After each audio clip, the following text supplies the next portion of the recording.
누가복음 16장 19절로 31절까지의 말씀입니다.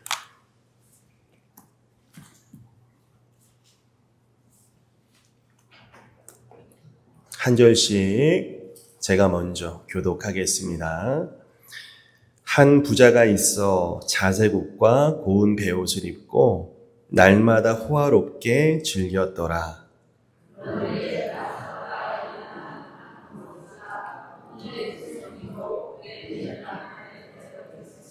그 부자의 상에서 떨어지는 것으로 배 불리려 하며 심지어 개들이 와서 그 헌대를 핥더라.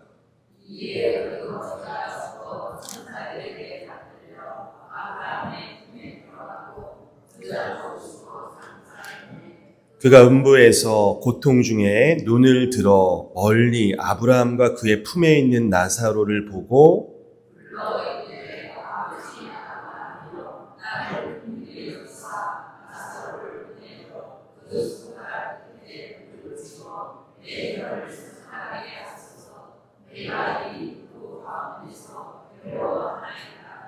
아브라함이 이르되 너는 살았을 때 좋은 것을 받았고 나사로는 고난을 받았으니 이것을 기억하라.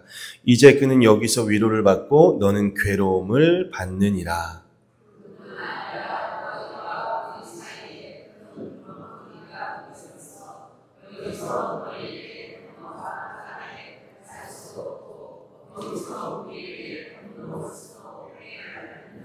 이르되 그러면 아버지여 구하노니 나사로를 내 아버지의 집에 보내소서.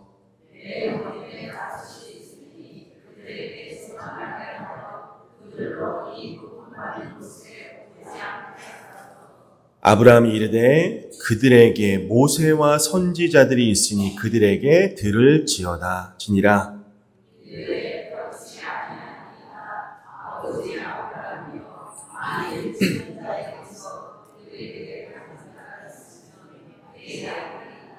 우리 함께요. 이르되 모세와 선지자들에게 듣지 아니하면 비록 죽은 자 가운데서 살아나는 자가 있을지라도 권함을 받지 아니하리라 하였다 하시니라.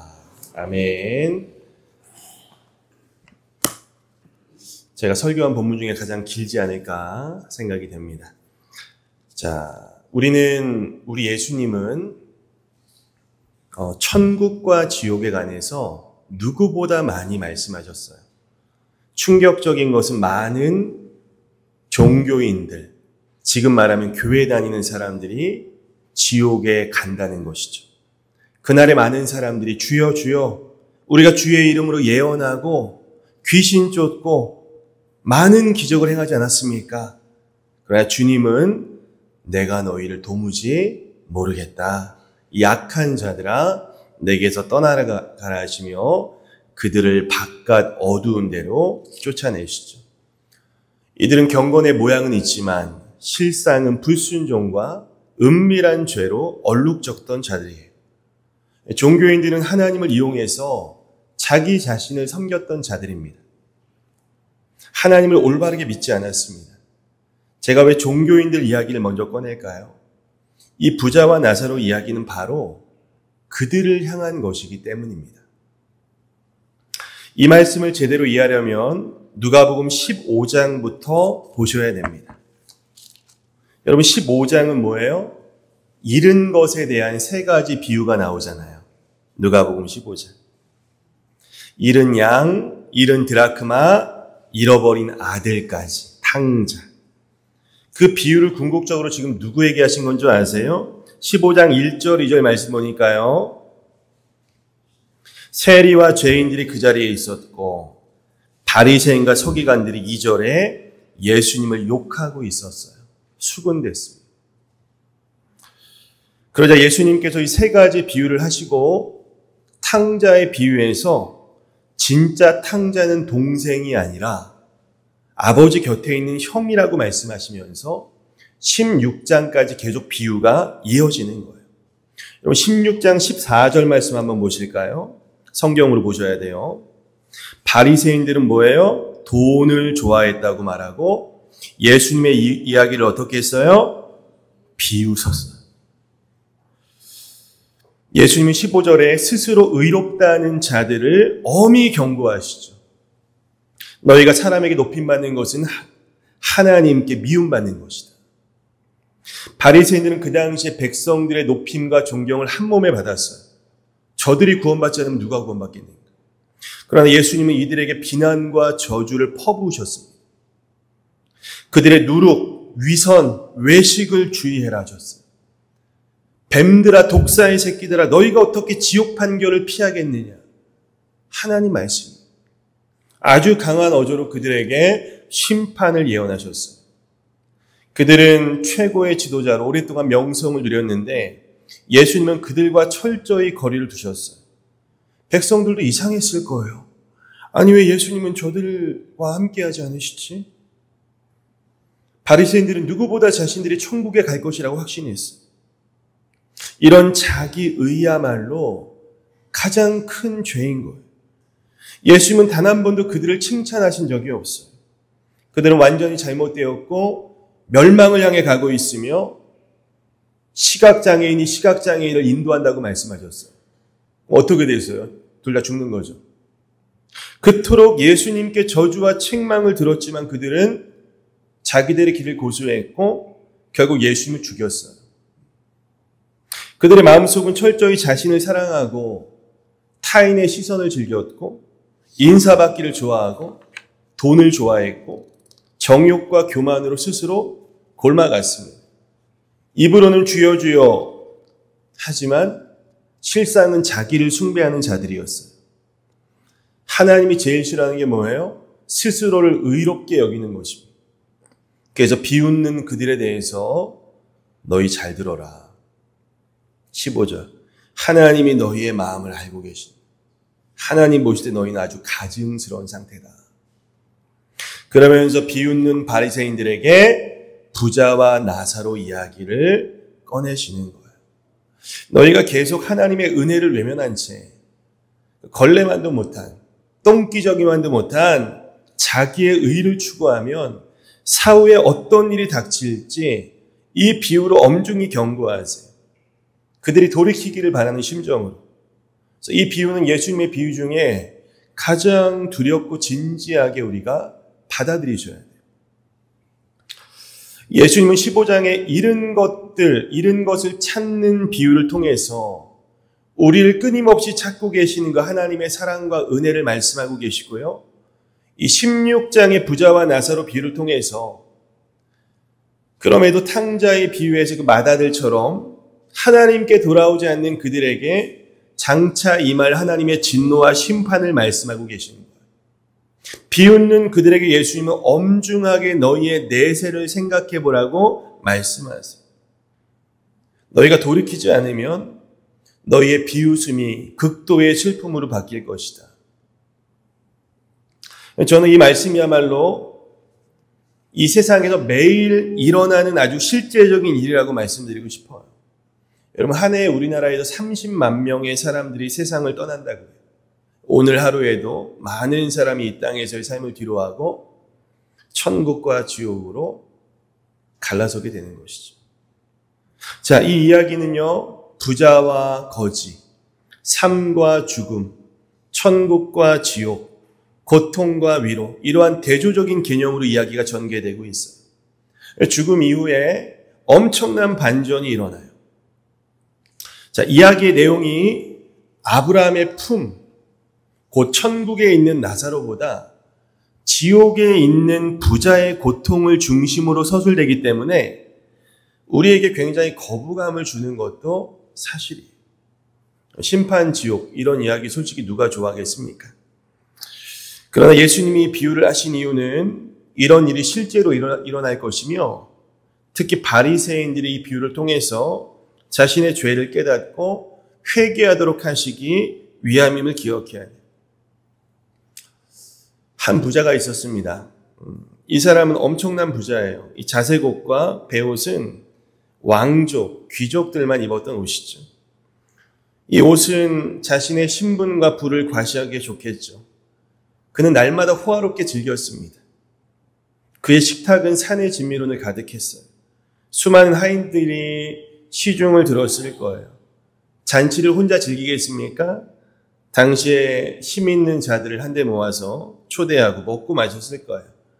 그의 인생은 한마디로 긴 잔치와 같은 그런 인생이었어요. 그 당시에 부자는 하나님의 복을 받은 사람으로 간주가 되었어요. 율법을 잘 지켜서 하나님이 복을 주셨다. 그게 그 당시의 생각이에요, 사람들. 그는 죽음 이후에 아브라함을 뭐라고 해요? 아버지라고 부르는 것을 봐서 24절이죠. 정통 유대인이 분명해요. 큰 부자로서 유대교, 종교적으로도 대단한 영향력을 끼쳤을 거예요. 그는 회당에서 사람들의 존경을 받았을 겁니다. 사람들은 저 부자야말로 하나님께 큰 복을 받은 당연히 천국에 들어갈 사람이라고 생각을 했어요. 예수님이 부자 이야기를 꺼냈을 때 바리새인들은 참으로 하나님께 큰 복을 받은 자로구나 라고 생각했을 겁니다. 자, 그러나 그와는 정반대의 인물 나사로가 등장을 합니다. 그는 극심한 빈곤 상태에 있는 거지였어요. 그는 부자의 대문 앞에 버려졌어요. 아마도 그의 가족이 더 이상은 그를 데리고 살 수 없어서 그를 버린 것으로 보여요. 그는 자기 스스로의 몸을 움직이기도 힘들었어요. 그나마 부자의 집 앞에 두면 최소한의 도움이라도 받지 않을까 해서 그렇게 했던 것 같아요. 그는 온몸이 헌데투성입니다. 거동이 불편했기 때문에 오랜 시간 한 자세로 있으면 피부가 짓눌리면서 욕창, 괴사가 일어났을 거예요.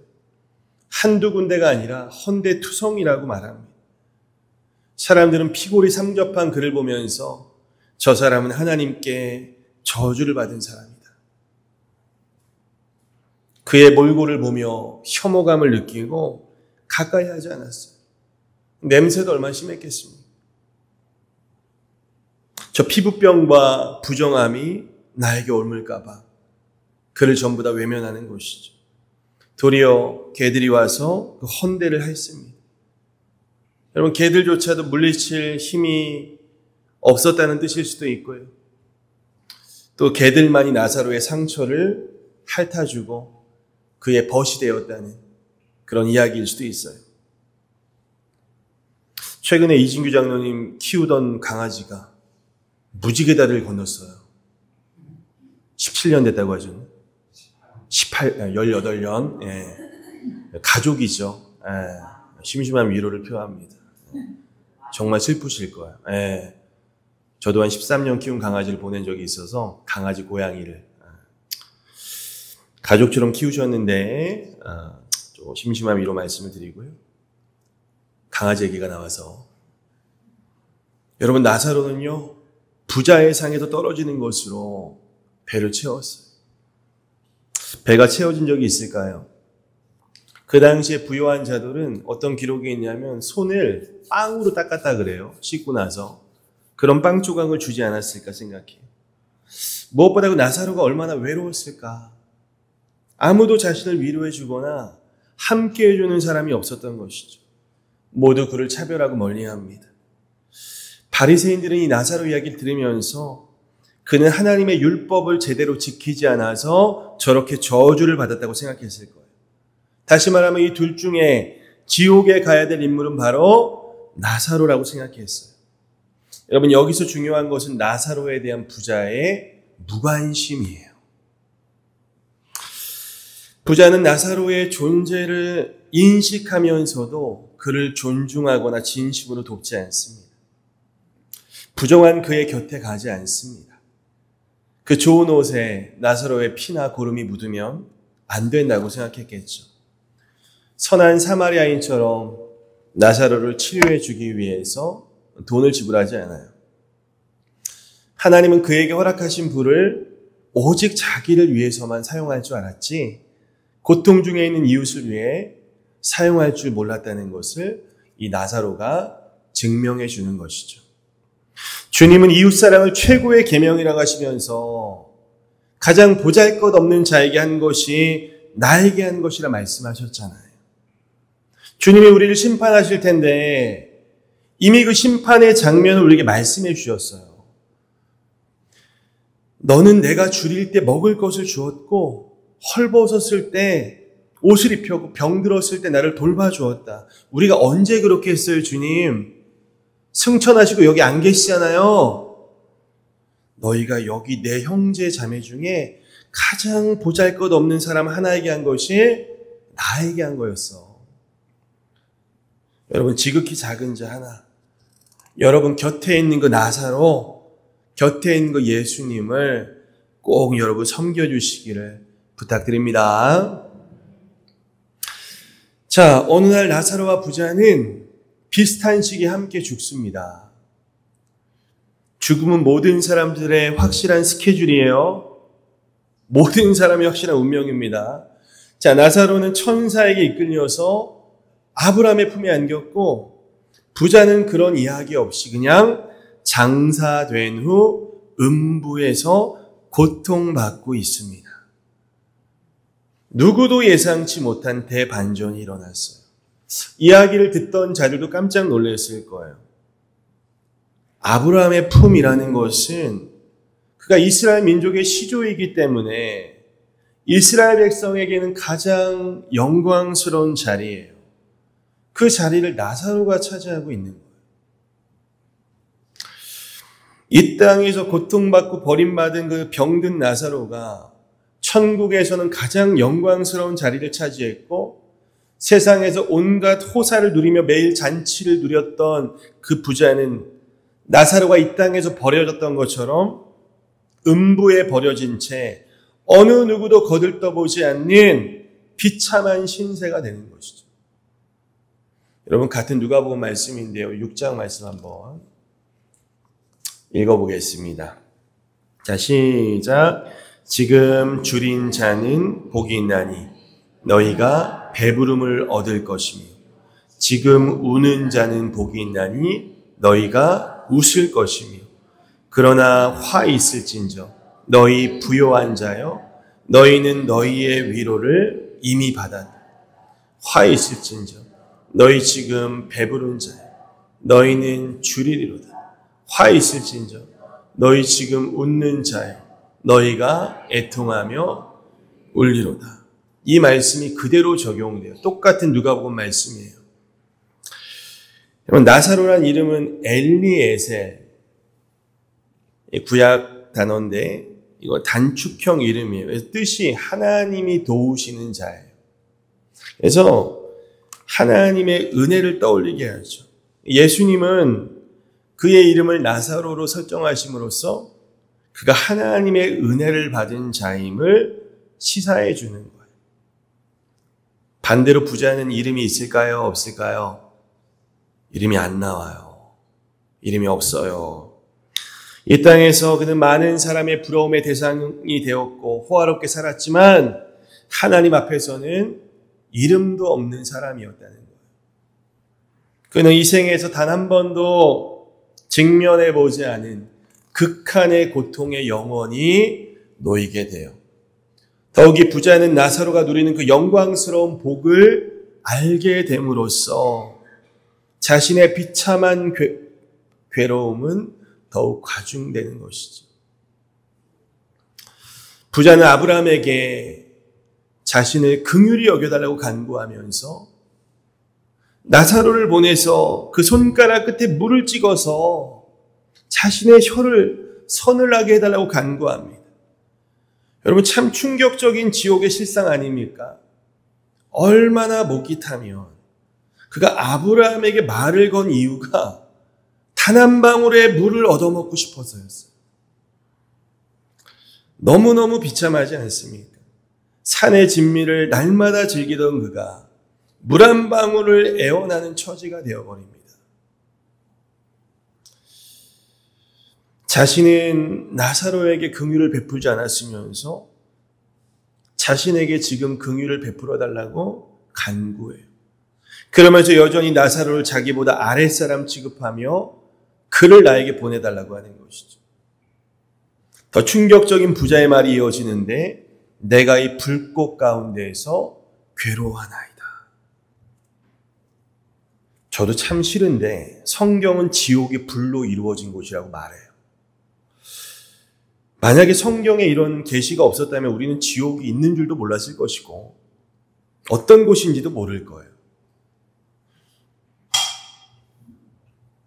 뭔 소리예요? 떨어지는 거 아니죠? 네. 여러분 이 땅에서도 여러 고통이 있지만 그 불의 화상 입으면요 그거보다 고통스러운 게 없어요. 치료하는 것도 정말 장난이 아니에요. 상상할 수 없는 고통과 목마름이 있는 곳이 지옥이구나. 이게 영원히 지속되는 거예요. 거기서 할 수 있는 거라고 뭐예요? 슬피 울며 이를 바득바득 하는 것밖에 없는 거예요. 영원히. 여러분 가스레인지에 라면 끓여 먹을 그 냄비 올리다가 열기가 확 올라올 때가 있잖아요. 손이 뜨겁잖아요. 그때마다 이 가스불도 이렇게 뜨거운데 지옥은 도대체 얼마나 고통스러운 것일까를 순수해서 그런지 자주 그런 생각을 많이 해요. 그러면서 내가 이렇게 신앙생활 하면 안 되지. 내가 이렇게 목사 이렇게 노릇하면 안 되지. 이런 생각 많이 해요. 한 영혼이라도 구원하려고 애써야지. 그렇게 목회하려고 노력은 합니다. 잘 안 돼요. 저는 제가 목회하는 성도들만큼은 정말 한 분도 빠짐없이 꼭 구원에 이를 수 있도록 도와드리는 게 제 목회의 유일한 목적이에요. 아니 복음을 전하는데 나가신 분은 어쩔 수 없고 자기가 거부한 거고 여기 계신 분들은 정말 한 분 한 분 아무도 지옥 가시면 안 돼요. 여러분 자 이 이야기에서 어떻게 우선 지옥에 있는 부자 그 천국에 있는 아브라함의 대화가 가능할까? 또 천국과 지옥이 서로 볼 수 있는 것인가? 이게 또 천국과 지옥은 맞는 것인가? 음부라고만 나오고 아브라함의 품이라고만 나오잖아요. 그래서 예수님의 어떤 비유들은요, 모든 교리를 다 충족하는 것은 아니에요. 어떤 교리를 위해서, 어떤 교훈을 위해서 교리들 생략하는 것도 있어요. 26절에도 보시면 큰 구렁텅이가 나오잖아요. 그래서 서로 왔다 갔다 할 수 없어요. 이 단어가 카스마라는 단어인데 우주적인 규모의 구렁텅이를 말하는 거예요. 그러니까 그러면 이게 서로 대화가 가능하겠냐고요. 그래서 이 비유는 우리에게 어떤 분명한 교훈을 주시기 위한 설정인데 그렇다고 천국과 지옥의 실제까지도 비유로 생각하시면 안 돼요. 자, 25절 아브라함이 말합니다. 얘야, 너는 살았을 때 좋은 것을 받았고 나사로는 고통을 받았으니 이제 나사로는 위로를 받고 너는 괴로움을 받는 것이란다. 이것을 기억해라. 기억하라고 말해요. 여러분 천국과 지옥은 이 땅에서의 삶을 선명히 기억할 수 있는 곳이구나. 기억해봐. 너 저 세상 살 때 이 생에서 존경받고 즐겁고 좋은 것 택하지 않고 너를 위해서만 살지 않았냐. 하나님이 너에게 좋은 것들을 허락하셨다. 너는 그것들을 선용했어야 되지 않냐. 너를 위해서만 쓰지 말고 하나님과 이웃을 위해 흘려보내라고 그 불을 허락하신 거 아니냐. 하나님은 더 이상 너에게 한 방울의 물도 빚진 것이 없다. 너는 너의 것을 다 받았다. 너는 하나님이 주신 것을 너의 것이냐, 너를 위해서만 사람들에게 높임받으면서 사용하지 않았냐. 반대로 나사로는 이 생에서 고난받지 않았냐. 그러니 이제 이곳에서 위로받는 것이란다. 다시 말씀드리면 부자는 돈이 많아 지옥 간 게 아니에요. 나사로는 가난해서 구원받은 거 절대 아니에요. 예수님이 기준이에요. 이 비유는 그런 것까지 설명하진 않아요. 그 당시 전반적인 인식이 뭐냐. 부자는 율법을 잘 지켜서 하나님께 복받은 사람, 가난한 자는 하나님께 벌받은 자로 다들 생각했기 때문에 주님은 그런 시대의 정신과 가치관을 깨뜨리시는 거예요. 부자나 가난한 자나 예수 믿고 회개하면 구원, 그렇지 않으면 지옥이에요. 자, 오늘의 핵심은 이제 이 부분인데요. 부자가 말해요. 부자가 아니죠. 이제 고통 중에 있는 비참한 거지죠. 그가 말합니다. 아버지, 내 형제 5이 있는데 나사로를 내 아버지 집에 보내서 그들에게 증언하게 해주세요. 그래서 그들이 고통받는 곳에 오지 않도록 제발 좀 막아주세요. 그는 지옥에서도 지금 형제들을 염려하고 있어요. 자기의 형제들도 지금 돈에 빠져서 전부 다 자신처럼 될 운명인 것을 부자는 아는 것이죠. 사실 정통 유대인들은 자기들의 아브라함의 혈통이기 때문에 할례받고 율법을 지켰기 때문에 안식을 준수하니까 너무 당연하게 천국을 갈 것처럼 믿고 있었어요. 하나님께 선택받은 민족이니까. 그러나 그것이 아님을 이 부자는 지옥에 와서야 깨닫는 거예요. 아브라함을 아버지라 부르지만 지금 그가 와 있는 곳은 지옥이에요. 주님은 이 부자를 통해서 이 비유를 듣고 있는 그 바리새인들의 처음 아까 말했죠. 잘못된 신앙관을 깨뜨리시는 거예요. 부자는 죽었던 나사로를 보내면 자기 형제들이 너무나 깜짝 놀라서 죽었던 자가 살아와서 자기 형 이야기를 해주면 충격을 받고 형제들이 그의 말을 믿을 것이라고 생각해요. 이 질문의 전제는 부자의 형제들도 나사로의 존재를 알고 있었다는 거죠. 형의 집 앞에 있던 늘 구걸하던 그 거지. 그러니까 그 거지 나사로가 살아 돌아오면 그 증언을 믿을 수밖에 없지 않겠습니까? 그렇게 하면 나는 이미 틀렸지만 내 형제들이라도 지옥에 오는 것을 막을 수 있지 않을까요? 근데 아브라함은요, 그 부자의 간구가 아무 의미 없다는 듯이 단호하게 거절해요. 아니다. 그들에게는 모세와 선지자들이 있으니 그들에게 들을지어다. 아닙니다. 죽은 사람들 가운데서 누가 살아나서 가면 그들이 회개할 겁니다. 한동안 천국, 지옥 그냥 들락날락하는 사람들 간증이 여러분 유튜브 보면 수십 개, 수백 개가 있어요. 그런 거 보실 필요 없어요. 보실 필요. 성경으로 충분히. 다시 한번 아브라함이 말합니다. 모세와 선지자에게 듣지 않으면 비록 죽은 자가 살아나서 그들에게 권해도 그들은 권한받지 않을 것입니다. 이러고 이야기가 끝나버려요. 모세와 선지자가 뭐죠? 구약성경, 모세오경, 선지서, 그리고 성문서 이 세 가지가 구약성경을 이루고 있잖아요.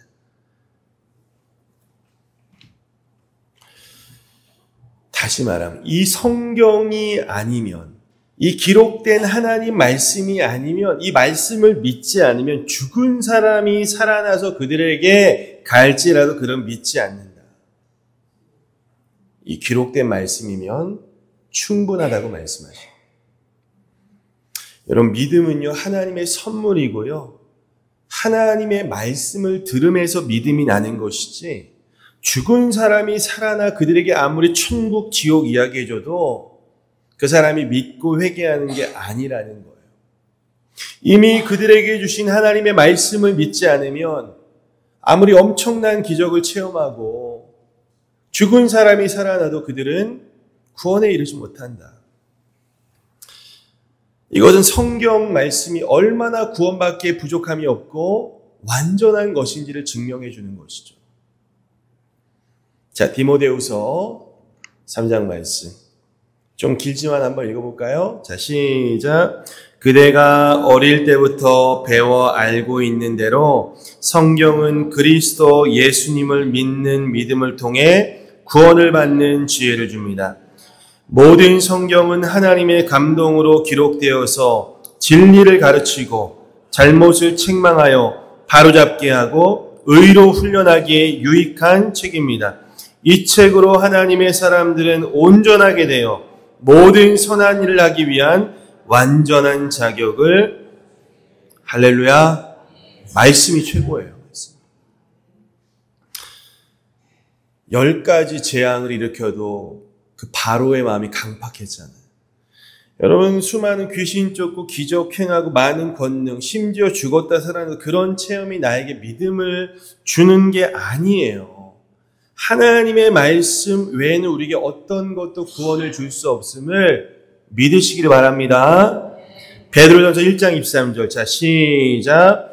너희가 거듭난 것은 살아있고 항상 있는 하나님의 말씀으로 된 것이라. 할렐루야. 부자가 지옥에 온 이유는 그에게 죽었다 살아난 증언자가 없어서가 아니라 하나님의 말씀을 믿지 않았기 때문이에요. 하나님 뜻대로 살지 않았기 때문이에요. 이 부자는 바리새인들을 상징하잖아요. 바리새인들이 주님께 여러분께서 뭘 구했습니까? 툭하면 당신이 메시아면 표적을 보여주세요. 기적을 보여주세요. 이 부자도 지금 표적을 요구하는 거잖아요. 죽은 나사로를 보내면 내 동성들이 깜짝 놀라서 이 기적을 믿지 않겠습니까? 여러분, 예수님이 수많은 병자를 고치고 귀신 쫓고 5,000명을 먹이시고 수많은 기적을 행하셨음에도 바리새인들은 예수님을 믿지 않아요. 눈먼 사람 고쳐놨더니 그 사람도 죽이려고 또 다른 표적을 불러요. 예수님 뭐라고 해요? 이 악하고 음란한 세대가 표적을 구하나 선지자 요나의 표적밖에 보일 표적이 없다. 요나가 밤낮 사흘 동안 물고기 뱃속에 있던 것처럼 인자도 밤낮 사흘 땅속에 있으리라.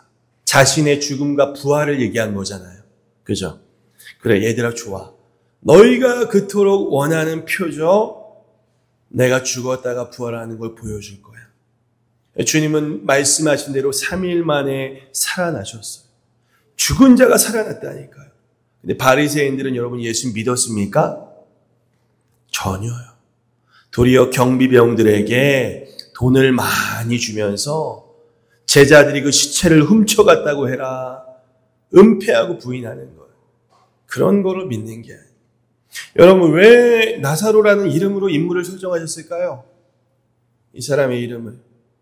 얼마 후에 요한복음에 보면요, 실제 인물인 나사로가 죽어버려요. 우리 지난주에 영화 봤잖아요. 킹 오브 킹스. 어떠셨어요? 저 다 5년 만에 가가지고 너무 감동이 되더라고요. 영화도 너무 감동돼가지고 10번 울었어요. 모르셨죠? 여기가 나중에 끈적해졌어. 뒤에서. 너무 감동돼가지고 아직은 마음이 좀 어린아이 같구나. 보시자 끈적해질 정도로 감동됐어요. 거기도 마리아 마르다 3남매 나와. 나흘이 지났어요, 주님. 이미 썩어 냄새가 납니다. 근데 무덤에 가셔서 사람도 울고 있는데 주님 뭐라? 나사로야 나오너라. 말씀 한마디로 그를 살려내셨어요. 이 나사로는 음부에서 고통받던 그 부자가 간절하게 원했던 죽었다가 살아난 증인이에요. 참 놀라운 기적입니다. 그런데 그 모습을 본 바리새인들은 믿음이 생겼습니까?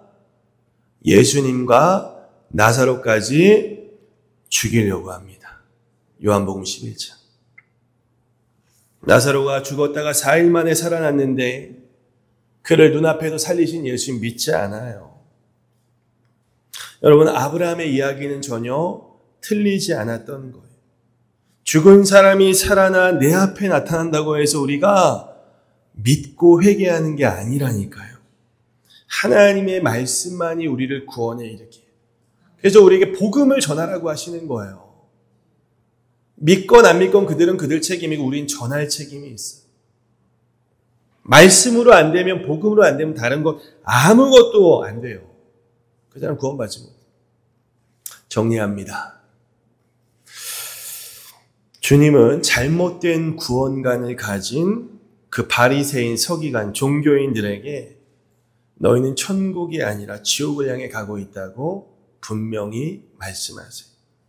그 지옥은 어떤 곳이에요? 물 한 방울의 자비도 없는 불꽃 가운데 고통받는 곳이.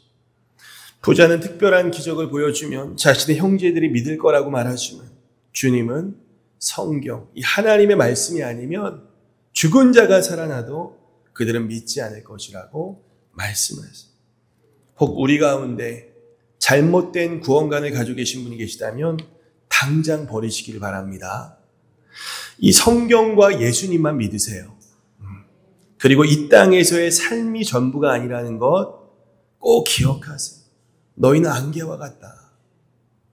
더불어서 내 삶에 어떤 특별한 기적이나 체험이 없어도 아무 상관없어요.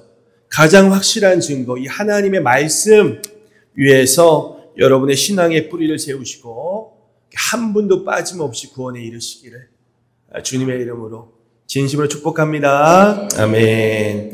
우리 함께 기도하겠습니다.